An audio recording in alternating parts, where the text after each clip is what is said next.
Hello नमस्कार दोस्तों, आप सभी का पीटीएफ परिवार में स्वागत है। तो जैसा कि आप देख रहे हैं कि हम लोग अभी बिहार स्पेशल का लगभग 7500 से कहीं ज़्यादा प्रश्न जो है वो करने वाले हैं। और बिहार स्पेशल में जितने भी टॉपिक बनते हैं सबका अलग अलग समझिए कि जो एमसीक्यू है वो आपको करवा दिया जाएगा, ताकि प्रश्न आप अच्छे से टेकल कर सके। इसका सबसे ज़्यादा फ़ायदा आपको बिहार लोक सेवा आयोग यानी कि 70 बीपीएससी में सबसे ज़्यादा फ़ायदा होगा। और इसका सबसे ज़्यादा फ़ायदा आपको बिहार शिक्षक भर्ती 3.0 में आपको सबसे ज़्यादा इसका फ़ायदा मिलेगा। ठीक है, तो देखिए हम लोग जो बिहार स्पेशल है, बिहार स्पेशल का जो पहला टॉपिक है इतिहास के स्रोत। यहाँ से बहुत बार प्रश्न पूछे जाते हैं और बारी बारी से जितने भी टॉपिक होते हैं सबका मतलब आपके सामने और आपके लिए करवा दिया जाएगा। ठीक है, तो आइए सबसे पहले हम लोग देखते हैं पुरातात्विक स्रोत में जो पहला सवाल हम लोगों का है ना। पहला सवाल है, कहता है यहाँ पे कि बिहार के किस स्थल से, पहला सवाल कहता है कि बिहार के किस स्थल से, पूछता है किस स्थल से पूर्व ऐतिहासिक युग के पुरातात्विक स्रोत प्राप्त हुए हैं, है ना। पहला सवाल है, कहता है कि बिहार के किस स्थल से पूर्व ऐतिहासिक युग के पुरातात्विक स्रोत प्राप्त हुए हैं। इसका आंसर आपको ए हो जाएगा, पटना से प्राप्त हुआ है। ठीक है, क्या हो जाएगा, पटना से प्राप्त हुआ है। अगला कहता है दूसरा नंबर सवाल के निम्न में से किस स्थल से पूर्व ऐतिहासिक युग के पुरातात्विक स्रोत प्राप्त नहीं हुए हैं, है ना। कहता है पुरातात्विक जो सोर्स है वो नहीं प्राप्त हुए हैं। कौन सा, तो पूर्व ऐतिहासिक युग का। तो इसमें आपको हो जाएगा मुंगेर से भी प्राप्त नहीं हुआ, गया से भी प्राप्त नहीं हुआ और वैशाली से भी प्राप्त नहीं हुआ। इसका आंसर क्या हो जाएगा, ए, बी और सी तीनों हो जाता है। अगला सवाल जो इम्पोर्टेंट है, जो बहुत बार प्रश्न पूछ दिया है आपके बीपीएससी में, ये सवाल जो है बीपीएससी में बहुत बार प्रश्न पूछ दिया गया है। कहता है कि पूर्व ऐतिहासिक स्थल चिरांद वर्तमान के किस जिले में स्थित है। तीसरा नंबर सवाल है ना। कहता है कि पूर्व ऐतिहासिक स्थल चिरांद, ये बहुत बार प्रश्न पूछा होगा, वर्तमान के किस जिले में स्थित है। इसका आंसर ए हो जाएगा, कहाँ पे, तो सारण में, है ना। ये सवाल जो है बहुत बार पूछा हुआ है बीपीएससी। चलिए अगला हम लोग देखते हैं, इसमें चौथा नंबर सवाल हम लोग देखेंगे। चौथा नंबर सवाल कहता है कि पूर्व ऐतिहासिक स्थल चेचर, पूर्व ऐतिहासिक स्थल चेचर वर्तमान के किस जिले में स्थित है। चौथा नंबर सवाल, तो चेचर जो वर्तमान में वैशाली में स्थित है।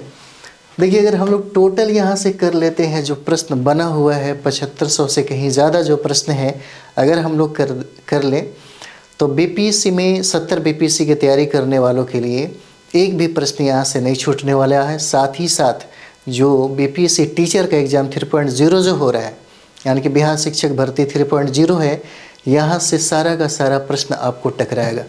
पिछली बार में भी देखिएगा बहुत सारे प्रश्न आपको यहीं से मिले हैं। ठीक है, तो बहुत सारा पूछा भी हुआ है। चलिए अगला देखते हैं हम लोग। पांचवा नंबर हम लोग सवाल देखेंगे। 5 कहता है कि निम्न में से किस पूर्व ऐतिहासिक स्थल से नौपाषाणिक, है ना, नौपाषाणकालीन अस्थि उपकरण प्राप्त हुए हैं। कहता है कि अस्थि उपकरण प्राप्त हुए हैं, कौन सा, तो नौपाषाणकालीन, है ना। तो ये हो जाता है, कहाँ से प्राप्त हुआ, चिरांद से प्राप्त हुआ है। इसका आंसर ए हो जाएगा, है ना। इसका आंसर ए हो जाएगा, चिरांद से प्राप्त हुआ है। और चिरांद की अगर बात करें तो कहाँ पे है ये वर्तमान में, ये सारण में हो जाता है ना, सारण में हो जाता है। ठीक है, और चेचर वैशाली हो जाएगा। अगला सवाल हम लोग देखेंगे, छठा नंबर कहता है निम्न में से बिहार के किस पूर्व ऐतिहासिक स्थल से ताम्र प्रस्तर युगीन उपकरण एवं मृदभांड क्या हुआ, प्राप्त हुआ। ठीक है, बिहार का एक प्रश्न भी नहीं छूटेगा अगर ठीक से हम लोग इसको कर ले तो। एक बार अगर आपको विवाह पनोरमा पढ़ने का मौका मिल जाए या इम्तियाज अहमद ही पढ़ लेते हैं, उसके बाद प्रश्न बनाइए, अधिकतर प्रश्न आपसे बनेगा, है ना। बहुत अच्छा है प्रश्न, इसमें अधिकतर प्रश्न आपको पूछा हुआ मिलेगा। निम्न में से बिहार के किस पूर्व ऐतिहासिक स्थल से ताम्र प्रसारण, है ना, ताम्र प्रस्तर युगीन जो उपकरण है एवं मृद भांड कह रहा है कि कहाँ से प्राप्त हुए हैं? तो छठा नंबर देखिए ये हो जाएगा आपको, चेचर से भी प्राप्त हुआ, मनेर से भी प्राप्त हुआ और सोनपुर से भी प्राप्त हुआ। इसका आंसर ए, बी और सी तीनों हो जाता है ना।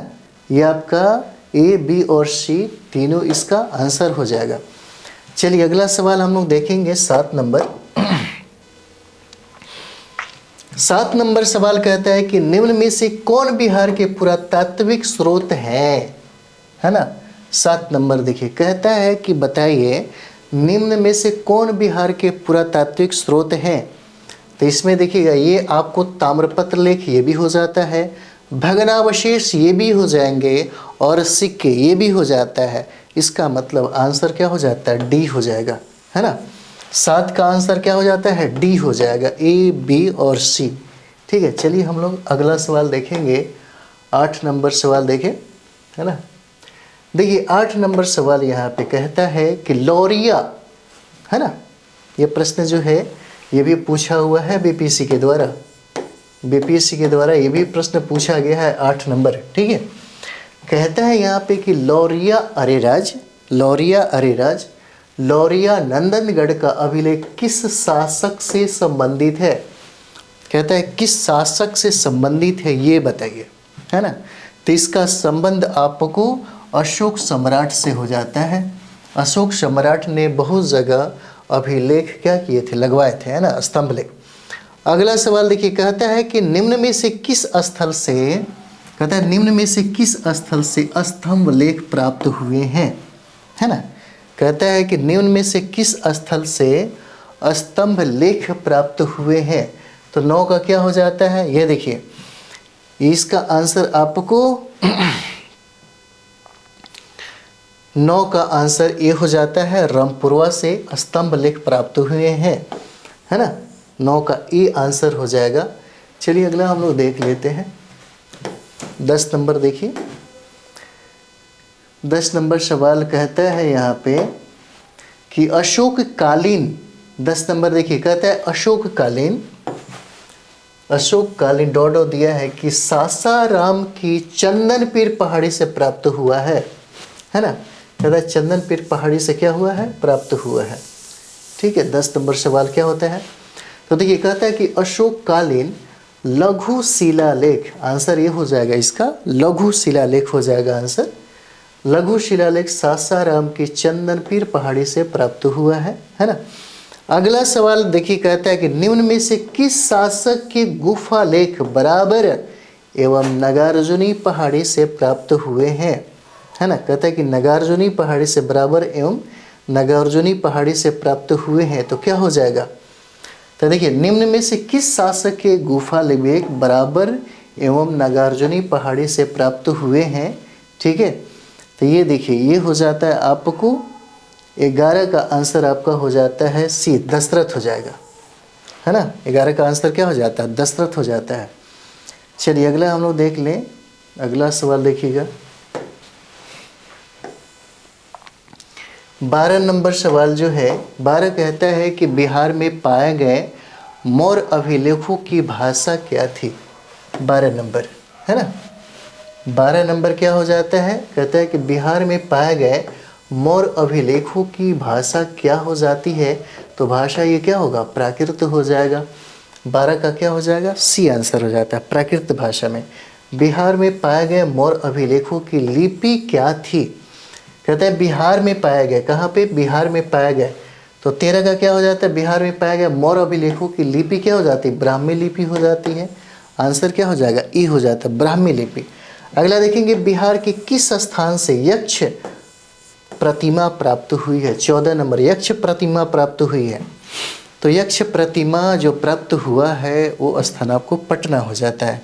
आंसर क्या हो जाएगा? बी हो जाएगा। कहाँ से प्राप्त हुआ? पटना से प्राप्त हुआ है। ठीक है, अगला आते हैं हम लोग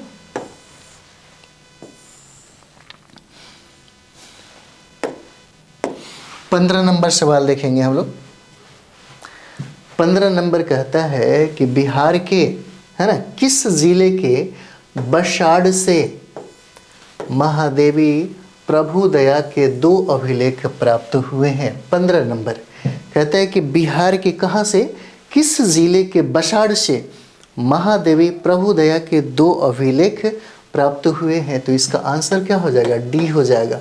15 का आंसर डी हो जाएगा, वैशाली, है ना। 16 नंबर कहता है कि निम्न में से किस स्थल से प्राप्त मुहर ध्रुव स्वामिनी से संबंधित है ना। कहता है कि किस स्थल से प्राप्त मुहर जो मिला वो ध्रुव स्वामिनी से संबंधित है। तो 16 का क्या हो जाएगा, बसाड़ से। बसाड़ से जो प्राप्त हुआ है वो ध्रुव स्वामिनी से संबंधित है। अगला सवाल कहता है कि ध्रुव स्वामिनी किस शासक की पत्नी मानी जाती है। 17 नंबर, किस शासक की पत्नी मानी जाती है। तो ये चंद्रगुप्त द्वितीय हो जाते हैं। आंसर क्या हो जाता है, सी हो जाएगा, है ना। आंसर सी हो जाएगा, चंद्रगुप्त द्वितीय से इनकी वाइफ मानी जाती है। ठीक है, चलिए अगला देखा जाए। 18 नंबर सवाल हम लोग का है ना। 18 नंबर 18 कहता है कि बिहार से गुप्तकालीन अभिलेख किस भाषा में प्राप्त हुए। बिहार से कौन सा, बिहार से गुप्तकालीन अभिलेख कहता है कि किस भाषा में प्राप्त हुए हैं। तो यह भाषा संस्कृत हो जाता है। आंसर ए होगा, संस्कृत हो जाएगा। अगला 19 नंबर सवाल कहता है कि बोध गया से प्राप्त अभिलेख में कहाँ के भिक्षुओं का वर्णन है ना। 19 नंबर सवाल देखिए। 19 नंबर कहता है कि बोध गया से प्राप्त किसमें, तो अभिलेख में कहाँ के भिक्षुओं का वर्णन है। तो ये श्रीलंका हो जाएगा। आंसर क्या हो जाता है, डी हो जाएगा, श्रीलंका। अगला सवाल देखिए, श्रीलंका के किस भिक्षु का वर्णन बोध गया, है ना, अभिलेख में है। 20 नंबर सवाल कहता है यहाँ पे श्रीलंका के किस भिक्षु का वर्णन बोध गया अभिलेख में है ना। तो 20 नंबर सवाल क्या हो जाएगा, महामना द्वितीय हो जाएगा। इसका आंसर क्या हो जाएगा, बी, महामना द्वितीय हो जाता है। ठीक है, अगला सवाल हम लोग देखें। 21 नंबर सवाल देखिए। 21 नंबर सवाल कहता है निम्न में से किस स्थल से प्राप्त गुप्तकालीन मुहर से गुप्त वंशावली का वर्णन प्राप्त होता है ना। अगला सवाल है निम्न में से किस स्थल से प्राप्त गुप्तकालीन मुहर से गुप्त वंशावली का वर्णन प्राप्त होता है। तो इसका आंसर नालंदा हो जाएगा। इसका आंसर क्या हो जाता है, सी हो जाएगा, नालंदा। ठीक है, 22 नंबर सवाल देखेंगे। निम्न में से किस स्थान से गुप्तकालीन पाषाण अभिलेख मिले हैं। 22 नंबर क्या कहता है, किस स्थान से गुप्तकालीन पाषाण अभिलेख प्राप्त हुए हैं। तो इसका आंसर क्या हो जाएगा, नवादा हो जाएगा। आंसर सी हो जाएगा, नवादा। ठीक है, 23 नंबर सवाल हम लोग देखेंगे। उत्तर गुप्तकालीन वंश का संस्थापक कहता है किसे माना जाता है ना। 23 नंबर सवाल है, कहता है उत्तर गुप्तकालीन वंश का संस्थापक किसे माना जाता है। तो ये कृष्ण गुप्त हो जाएंगे। आंसर बी हो जाता है, कृष्ण गुप्त को माना गया है ना। चलिए अगला देखते हैं हम लोग। 24 नंबर सवाल कहता है कि निम्न में से, 24 क्या कहता है, निम्न में से किस शासक के अभिलेख में उत्तर गुप्तकालीन वंश के संस्थापक से लेकर आदित्य सेन तक के इतिहास की जानकारी मिलती है। 24 नंबर।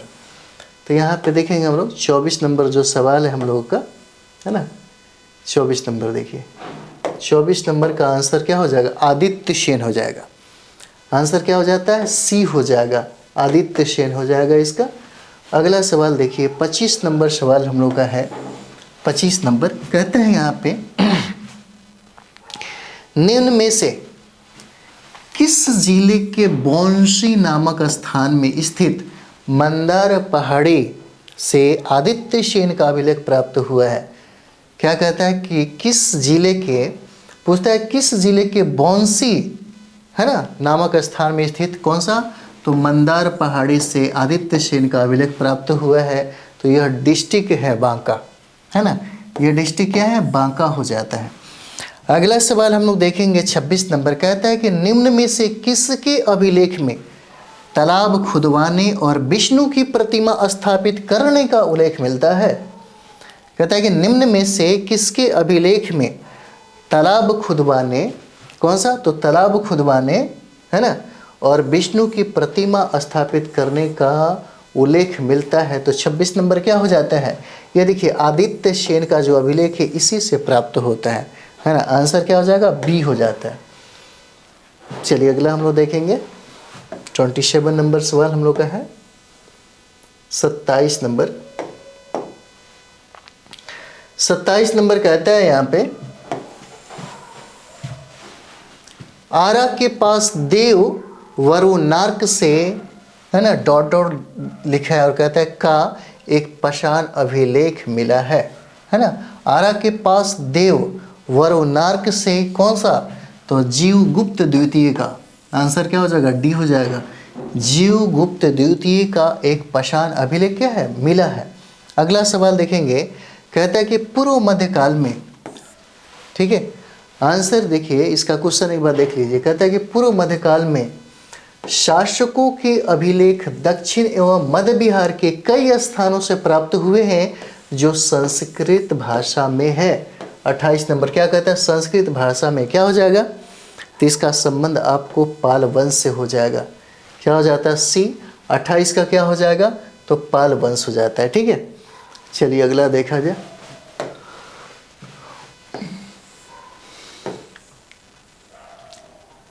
उनतीस नंबर सवाल है। 29 कहता है कि निम्न में से किस पाल शासक के अभिलेख में केशव नामक व्यक्ति का उल्लेख है?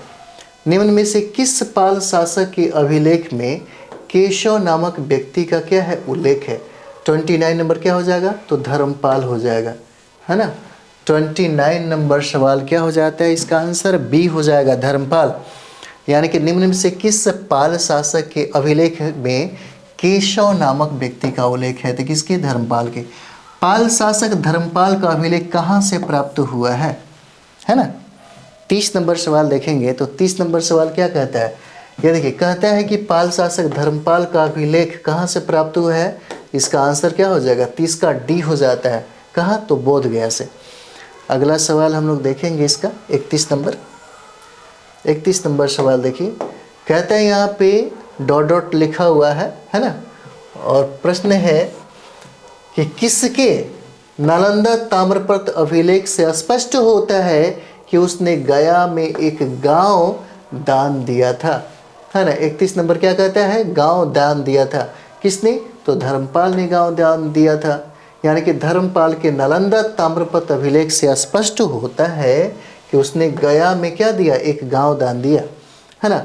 32 नंबर देखिए, कहता है यहाँ पे 32 नंबर सवाल देखिए, कहता है कि निम्न में से किसके अभिलेख नालंदा के धोशरावा में वीरदेव को नालंदा विश्वविद्यालय का अध्यक्ष नियुक्त करने की चर्चा है? तो कौन सा हो जाता है? ये आपका देवपाल हो जाएगा। आंसर क्या हो जाता है? सी हो जाएगा, देवपाल। ठीक है, आंसर क्या हो जाएगा? सी हो जाएगा, देवपाल के द्वारा। ठीक है, चलिए आगे बढ़ा जाए। 33 नंबर हम लोग का सवाल हो जाएगा। 33 कहता है कि निम्न में से किसके लेख, यानी कि नालंदा पाषाण से पता चलता है नालंदा महाविहार को जला दिया गया था, है ना। 33 नंबर सवाल क्या कहता है? जला दिया गया था। किसके लेख से पता चलता है ना। सवाल पूछ रहा है कि नालंदा पाषाण यानी कि किसके लेख से पता चलता है नालंदा महाविहार को जला दिया गया था? तो क्या हो जाएगा? किसका अभिलेख है? तो महिपाल का हो जाएगा। आंसर क्या है? ए हो जाएगा, महिपाल का। अगला सवाल, बिहार के किस स्थान से प्रतिहार राजा भोज के सिक्के मिले हैं? 34 नंबर सवाल, राजा भोज के सिक्के कहाँ से मिले हैं? तो ये आपका नालंदा हो जाएगा, नालंदा से। आंसर सी हो जाएगा। अगला सवाल 35, किस शासक का संबंध मुंगेर ताम्रपत्र अभिलेख से है? कौन सा? तो मुंगेर ताम्रपत्र अभिलेख से है। 35 नंबर सवाल क्या हो जाएगा? इसका आंसर आपको देवपाल हो जाएगा, बी हो जाएगा, है ना, देवपाल हो जाता है। चलिए अगला देखा जाए। अगला सवाल हम लोग देखें तो आगे बढ़ाया जाए इसको। 36 नंबर सवाल है, 36 नंबर कहता है कि निम्न में से किस शासक ने राजगीर की किलेबंदी दीवार का निर्माण करवाया, है ना। कहता है निम्न से किस शासक ने राजगीर की किलेबंदी दीवार का निर्माण करवाया, तो क्या हो जाएगा 36 नंबर। देखिए इसका आंसर हो जाएगा अजात शत्रु के द्वारा किया जाता है। हर्यक वंश जब पढ़ेंगे तो उसमें हम पढ़ाए हुए हैं, हर्यक वंश अगर पढ़ते हैं तो सारा का सारा प्रश्न आपको मिलेगा ही मिलेगा। बिहार स्पेशल भी चल रहा है, ठीक है। क्या हो जाता है अजात शत्रु। अगला सवाल, राजगीर की किलेबंद दीवार एवं बराबर की गुफाओं का अध्ययन किसके द्वारा किया गया था, है ना। 37 नंबर कहता है किसके द्वारा किया गया था, तो यहाँ देखिएगा इसमें बुकानन हो जाते हैं और हैमिल्टन के द्वारा इसका अध्ययन किया गया था, इसलिए आंसर क्या हो जाता है डी हो जाएगा, है ना। 37 नंबर सवाल क्या हो जाता है डी हो जाता है, बुकानन और हैमिल्टन के द्वारा होता है। अगला सवाल कहता है कि शशांक के स्वर्ण सिक्के कहाँ से मिले हैं, किसका, तो शशांक, ये गौड़ वंश का शासक था जो बंगाल का था, है ना। स्वर्ण सिक्के कहाँ से प्राप्त मिले हैं, ये सवाल कहता है आपको, है ना। ये आपका 38 हो जाएगा, है ना, गलती से इसका आंसर हो जाएगा आपको नालंदा और गया हो जाता है ना। इसका आंसर क्या हो जाएगा डी हो जाएगा, नालंदा और गया हो जाएगा। चलिए अगला हम लोग देखेंगे 39 नंबर सवाल देखेंगे। बराबर की पहाड़ी में अशोक एवं उसके पौत्र दशरथ द्वारा निर्मित गुफा का वर्णन किसने किया था, 39 नंबर सवाल, है ना। कहता है किसने किया था, किसका, तो अशोक, बराबर की पहाड़ी में अशोक एवं उसके पौत्र जो हैं दशरथ द्वारा निर्मित जो गुफा बनाई गई और उस गुफा को आजीवक संप्रदाय को दे दिया गया। पूछ रहा है कि इसका वर्णन, इस गुफा का वर्णन किसने किया, तो मेजर कीटू के द्वारा किया जाता है। आंसर क्या हो जाएगा सी हो जाएगा। 39 का क्या होगा सी होगा। अगला सवाल 40 का, निम्न में से किसने कुर्कीहार मतलब कुम्रहार या पाटलिपुत्र के टीले का उत्खनन क्या किया करवाया था, किसने किया, तो देखिए मेजर किट्टो के द्वारा ही इसका उत्खनन करवाया गया था। आंसर क्या हो जाएगा ए हो जाएगा। किसे भारतीय पुरातत्व विज्ञान का जनक कहा जाता है, 41 नंबर सवाल क्या हो जाएगा। देखिए पुरातत्व विभाग का जनक कनिंघम को कहा गया है। आंसर सी, बहुत बार प्रश्न पूछा गया है ये वाला, है ना, बीपीएससी में भी ये प्रश्न पूछा हुआ है कनिंघम के बारे में। चलिए अगला देखेंगे हम लोग, 41 हो गया। अब यहाँ 42 नंबर सवाल देखेंगे हम लोग। 42 कहता है कि बिहार के पुरातात्विक स्थलों की पहचान कब हुई थी, 42 नंबर कब हुई थी, तो ये हो जाएगा 1861 में हुआ था, ठीक है, 1861 में हो जाता है, ठीक है। अगला सवाल, किसके द्वारा बिहार के पुरातात्विक स्थलों की पहचान की गई थी, है ना। यहाँ पे 43 नंबर सवाल देखेंगे तो क्या हो जाएगा, किसके द्वारा बिहार के पुरातात्विक स्थलों की पहचान की गई थी, तो इसका आंसर क्या हो जाएगा कनिंघम के द्वारा होता है ना, कनिंघम के द्वारा हो जाएगा।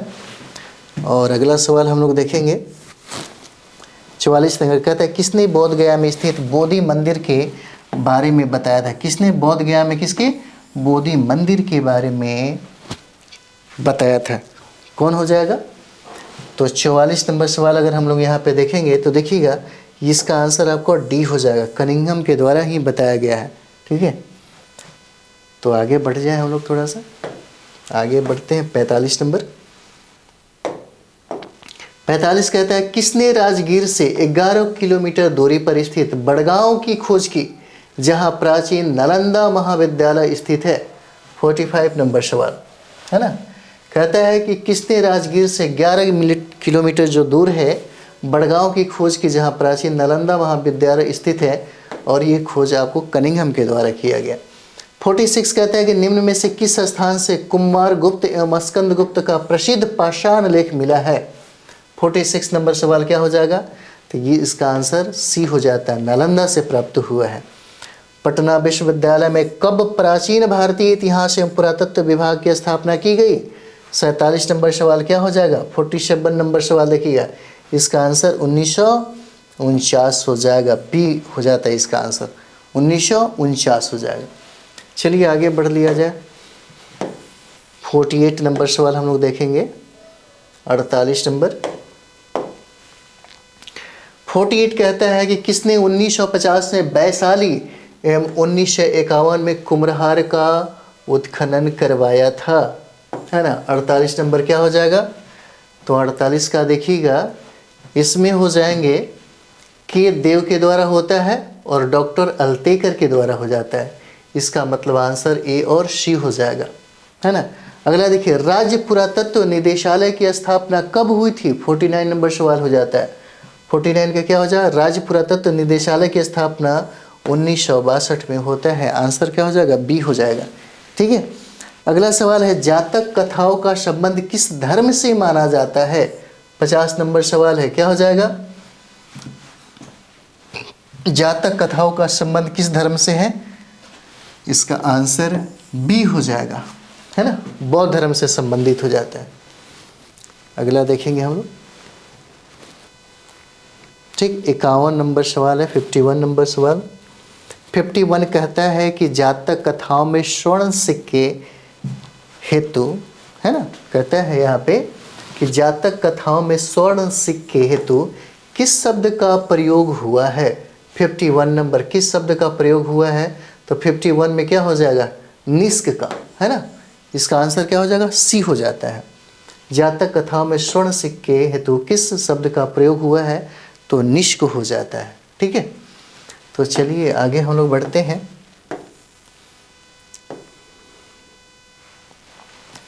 अभी का जो टाइम है, इतना अच्छा सीट दे रहा है गवर्नमेंट सरकार के द्वारा।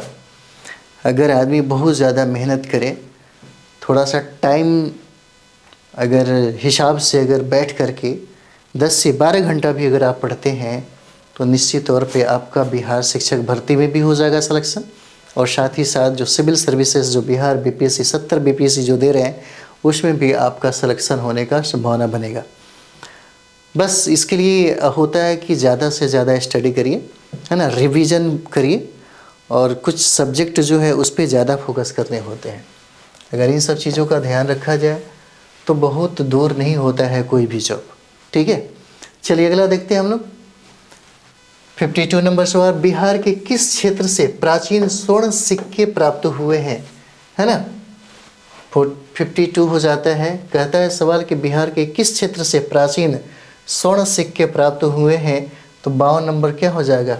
ये देखिए, कहीं से प्राप्त नहीं होता है ना। 52 नंबर सवाल क्या हो जाता है? कहीं से प्राप्त नहीं होता। आरंभिक सिक्कों को क्या कहा गया है? 53 नंबर सवाल क्या कहता है? कहता आरंभिक सिक्कों को क्या कहा गया है? तो आंसर इसका सी हो जाएगा, आहत सिक्के कहा गया है। बृहदारण्यक उपनिषद के अनुसार विदेह के राजा ने निष्क स्वर्ण शतमान सिक्के दान में दिए, है ना। कौन हो जाते हैं? तो 54 देखिए, राजा जनक हो जाएंगे। ये हो जाता है, राजा जनक हो जाएंगे, ठीक है। अगला सवाल हम लोग देखेंगे। 55 नंबर हम लोगों ने देखा, 55 नंबर हम लोग देख लेते हैं। 55 नंबर, ठीक है। बिहार से प्राप्त प्राचीन सिक्के मूलतः आहत सिक्के ही हैं, जिन्हें अनेक नामों से जाना जाता है। तो 55 में क्या हो जाएगा? तो देखिए, पर्ण भी बोला जाता है, करशापन भी बोला जाता है, धारण भी बोला जाता है। आंसर क्या हो जाएगा? डी हो जाएगा। अगला सवाल कहता है बिहार के किस स्थान से रजत आहत सिक्के मिले हैं, है ना। 56 का क्या हो जाएगा? रजत आहत सिक्के कहाँ से प्राप्त हुए? तो देखिए, लोहानीपुर हो जाएगा, मोतिहारी हो जाता है, फतुआ हो जाएगा। आंसर क्या हो जाएगा? डी हो जाता है। इस सेशन का अंतिम जो सवाल है, इसका स्रोत में 57 गुप्तकालीन बिहार में किस धातु के सिक्के प्रचलित थे? 57 नंबर सवाल। 57 का क्या हो जाएगा? तो ये सोना हो जाएगा, चांदी, तांबा। इसका मतलब क्या है? ए, बी और सी। ये हो जाएगा आपका आंसर। 57 का डी आंसर हो जाएगा। तो पुरातात्विक स्रोत से इतना सारा प्रश्न है ना। अगर अच्छे से आप रिवाइज कर लें तो निश्चित तौर पे यहीं से प्रश्न अगर स्रोत में पूछेगा बिहार से संबंधित, बिहार स्पेशल से, तो यहीं से प्रश्न रहेगा, ठीक है। इसी तरीके से 7500 से कहीं ज़्यादा प्रश्न है। अगर एक बार अच्छे से रिवीजन अगर हो जाए, अच्छे से हम लोग कर लें, तो बिहार स्पेशल से प्रश्न नहीं छूटेगा। ठीक है, तो चलिए आप लोग अच्छे से पढ़ाई करिए, फिर हम लोग नेक्स्ट वीडियो में मिलते हैं। तब तक के लिए आपको थैंक यू वेरी मच आप सभी लोगों को।